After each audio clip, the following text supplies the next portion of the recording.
Warning: our YouTube channel and its videos may contain scenes, language, and content that may not be appropriate for all audiences. These videos include surveillance footage, undercover pursuit of suspects, actual police and rescue operations, and fearless confrontations. If you do not approve of the content, please do not watch our videos. If you wish to continue, we strongly advise that you proceed with caution. Viewers' discretion is advised.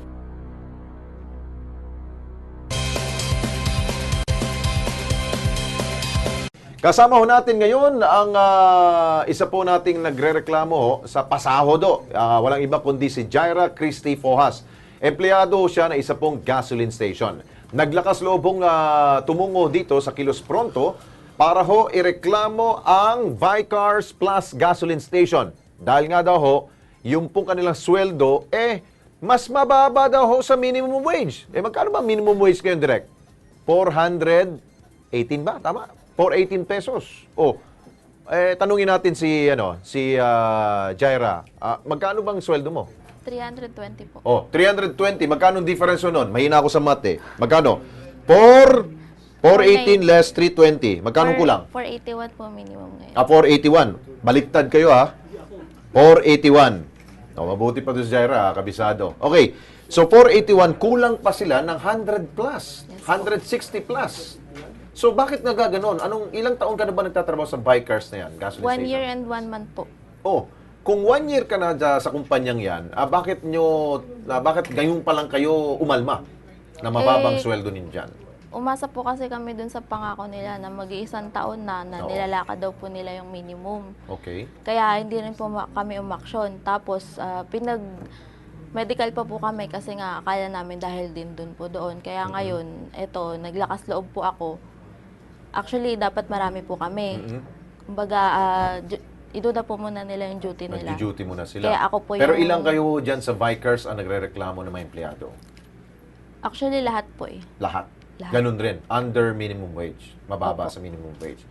Isang violation yan dahil ang lahat to dapat ng mga kumpanya, pribado, ay dapat sumunod sa batas. Itong labor code natin.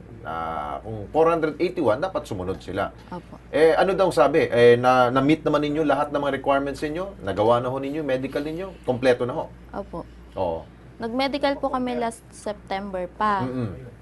Hanggang ngayon, wala pa rin po yung minimum na sinasabi nila. Hanggang ngayon, sabi nila lakad pa rin daw po. Ang dapat ninyong lapitan yung HR management ninyo. Anong sabi ng HR manager ninyo? Yun nga po. Ano sabi? Na nilalakad pa daw po nila yung minimum, na magmi-minimum naman daw po kami, ilang taon na. Pati yung mga dating empleyado po, inabot na lang ng ilang taon. Nako.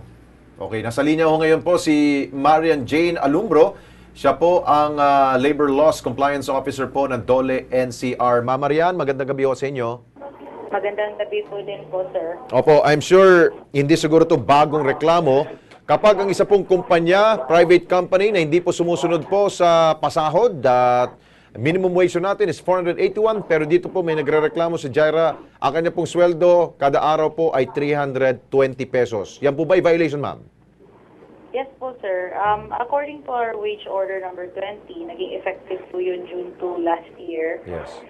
Yung minimum wage na po natin is yung basic rate is 481, tapos meron tayong COLA na 10 pesos. So minimum wage po natin is 491 po, sir. So yung company, unless they are able to show a exemption, like they are a holder of an authority to operate as a barangay micro-business enterprise, or they have an exemption from the government na nagsabi na they are exempted from... Ma'am, iksayan na natin, no? Ang ano ho niya, gasoline station po pinagtatrabahan po ni Jaira? Yes po, sir. Hindi po siya, wala po siya, sir. Wala sa exemption. So, dapat ibigay ho niya ang tamang pasahod po, ma'am. Dapat. Dapat po, sir. Okay. So, ano ho pwede ho ninyong advice po kay Jaira? Ano po na pwede ho natin gawin, ma'am, para kilos prontong action nito? Ma'am, saan po ba city located yung company niyo? QC ho, ma'am. QC. QC. Yes po, ma'am. Meron po tayong Dole Field Office sa Quezon City, ma'am. Nandun po yan sa Quezon Ave, tapat po ng Fisher Mall. Oo, sa Dole Quezon City Field Office. We can also, of course, through their cellphone number, their landline number, i-send po namin. Ma'am Marian, kaya ho kami tumawag ho sa inyo para hindi ninyo ipasa ho sa ibang tao. Pwede ba ho kayo na lang po ang tumulong po kay Jaira? Pwede po, sir. Yun. Pwede sila pumunta sa amin Yes sa po. Dole Pasig Field Officer, and then hanapin nila kami sa Monday agad-agad. Opo. Nandun po ako. Mag-file po sila ng request for assistance. Dahil yung pong yung employer po na may-ari ho ng ito pong Vicars gasoline station, ayaw ho magpa-interview. Gusto ho sana namin patas ho tayo dito para makuha natin yung side ho nila. Pero ayaw nila magpa-interview. Siguro ho guilty ho sila, ma'am. Sige po, sir. I-assistant po natin sila ma'am. Okay. Ngayong Monday po, sir. Sa Monday. Okay. Thank you so much po, Marian Jane Alumbro ng Dole NCR. Thank you, ma'am. Thank you po. Ikaw, Ben, meron mga sasabihin? Alam mo, Lex, kanina, kung ayaw magpa-interview ng may-ari, binibigay na sa inyong karapatan na para marinig. Makuha yung side nila. Makuha ang side ninyo. Etong si Sally Charito Javier, may-ari, mawalang galang lang po, ma'am. Bakit ayaw niyo humakausap para makuha ng panig ninyo?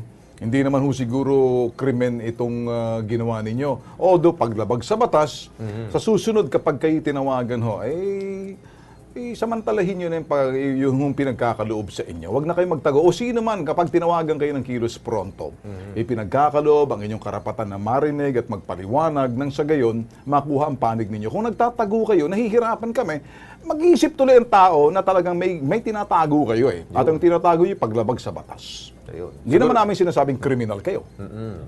So, Jaira, sasamahan ka namin ng team, papunta dyan sa Dole NCR. Okay?